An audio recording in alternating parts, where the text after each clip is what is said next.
Assalamualaikum warahmatullahi wabarakatuh. Perkenalkan, nama saya Gina Salma, NPM 1006061191127, jurusan Statistika kelas E. Pada pembahasan video kali ini, saya ingin membahas jawaban yang sudah saya analisis untuk UTS Analisis Data Eksplorasi. Dataset yang digunakan adalah data mengenai banyaknya keluarga di setiap desa yang ada di Provinsi Sulawesi Utara. Data yang digunakan berjumlah 1.836 data. Pertanyaan pertama, buatlah histogram. Lanjutkan dengan pemulusan kernel, metode naif atau uniform kernel dengan H sama dengan 20. Terlihat pada histogram tersebut bahwa pola distribusi tidak simetris dikarenakan data cenderung miring ke kanan atau miring positif. Artinya bahwa pada data tersebut, modus lebih kecil dari median dan median lebih kecil dari min. Selain itu pula, diketahui juga min sebesar 379,57, standar deviasi sebesar 405,673, dan data sebanyak 1.836 data. Kemudian, saya melanjutkan dengan pemulusan kernel dengan H sama dengan 20 menggunakan software RStudio. Terlihat, ketika melakukan pemulusan kernel dengan lebar jendela atau H sebesar 20, dapat dilihat pada kurva densitas cenderung banyak lembah dan puncak. Hal ini dikarenakan jendela yang dibuat terlalu kecil. Yang kedua, buatlah diagram dahan daun.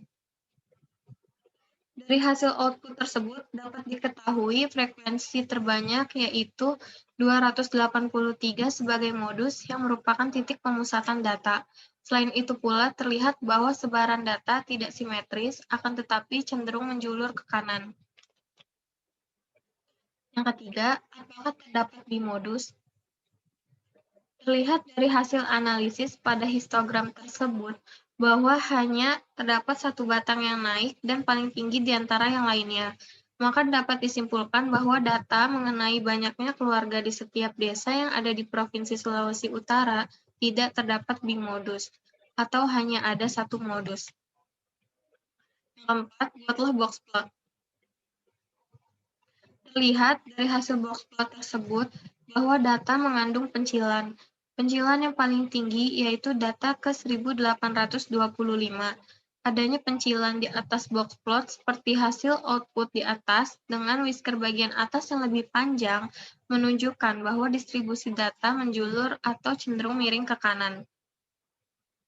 Yang kelima, hitunglah skewness, apakah simetris, miring ke kiri, atau miring ke kanan.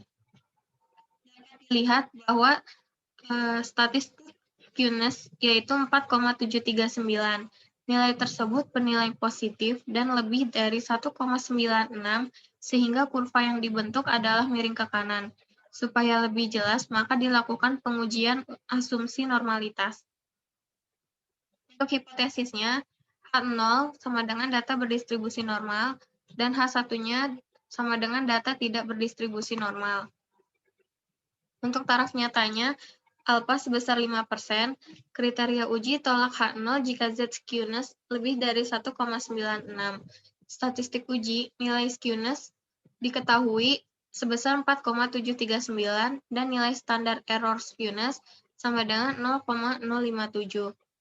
Nah, untuk mencari Z skewness, maka nilai skewness tersebut dibagi oleh nilai standar error pada skewness tersebut. Maka 4,739 dibagi 0,057 dan didapat hasil 83,14. Dikarenakan 83,14 lebih dari 1,96, maka H0 ditolak. Kesimpulannya, dengan data yang ada, kita yakin 95% bahwa data banyaknya keluarga di setiap desa di Provinsi Sulawesi Utara tidak berdistribusi normal. Yang keenam, hitunglah kurtosis. Dapat dilihat bahwa nilai statistik kurtosis yaitu 37,980. Nilai tersebut bernilai positif dan lebih dari 1,96, sehingga dapat dikatakan bahwa datanya bersifat runcing atau cenderung mengelompok, atau dapat dikatakan juga sebagai data yang homogen.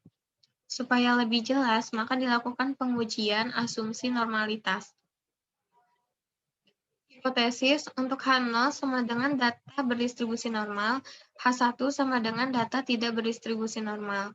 Taraf nyatanya menggunakan alfa sebesar 5%, kriteria uji tolak H0 jika Z kurtosis lebih dari 1,96, statistik ujinya nilai kurtosis diketahui 37,980, dan nilai standar error kurtosis sebesar 0,114.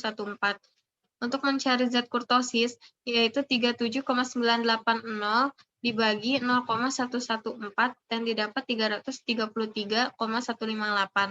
Dikarenakan 333,158 lebih dari 1,96, maka H0 ditolak. Kesimpulannya, dengan data yang ada, kita yakin 95% bahwa data banyaknya keluarga di setiap desa di Provinsi Sulawesi Utara tidak berdistribusi normal. Yang ketujuh, apakah terdapat pencilan? Dapat dilihat dari tabel tersebut, dihasilkan pencilan yang paling tinggi dan rendah. Untuk pencilan yang paling tinggi, terdapat pada data ke 1825 dengan nilai 6047, dan pencilan lainnya yaitu data ke 1826 dengan nilai 4629, data ke 1625 dengan nilai 3859, data ke 1655 dengan nilai 3228, dan data ke 1641 dengan nilai 3100. Sedangkan untuk pencilan yang paling rendah, yaitu data ke 531 dengan nilai 46. Dan pencilan lainnya yaitu data ke 532 dengan nilai 50, data ke 655 dengan nilai 54, data ke 1424 dengan nilai 57, dan data ke 786 dengan nilai 57. Yang ke-8, hitunglah limit min dengan alfa 0,05. Limit min dengan alfa sebesar 0,05 adalah membuang 5% data ekstrem bawah dan atas, kemudian menghitung rata-ratanya. Berdasarkan hasil pada output tersebut, didapat hasil limit min dengan alfa sama dengan 0,05, yaitu sebesar 320,26. Yang ke-9, hitunglah Winsor-Rice min dengan alfa sebesar 0,05. Untuk menghitung Winsor-Rice min ini, kali ini saya menggunakan software RStudio. Kemudian dapat dilihat pada hasil output tersebut bahwa nilai Winsor-Rice min dengan alfa 0,05 adalah 345,0806. Yang ke-10, hitunglah MAD atau Median Absolute Deviation. Nah, untuk mencari MAD ini, saya menggunakan software SPSS, dan dari hasil output tersebut diperoleh nilai MAD sebesar 101. Yang ke-11, hitunglah Gini's mean difference. Untuk menghitung Gini's mean difference ini menggunakan software RStudio, dan didapat hasil dari Gini's mean difference adalah 321,5902.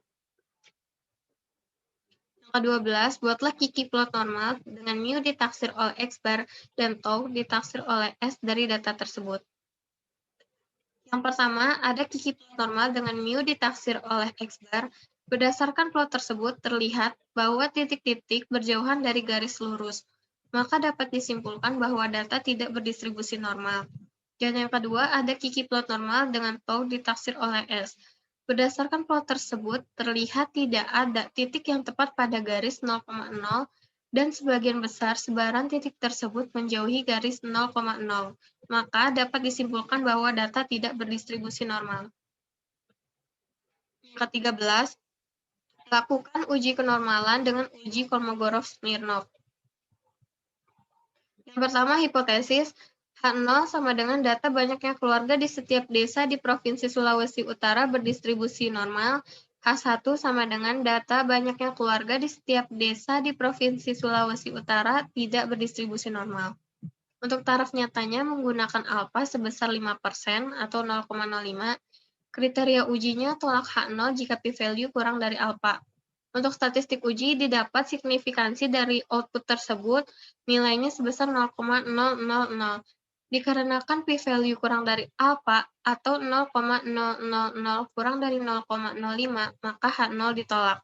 Kesimpulannya, dengan data yang ada kita yakin sebesar 95% bahwa data banyaknya keluarga di setiap desa di Provinsi Sulawesi Utara tidak berdistribusi normal.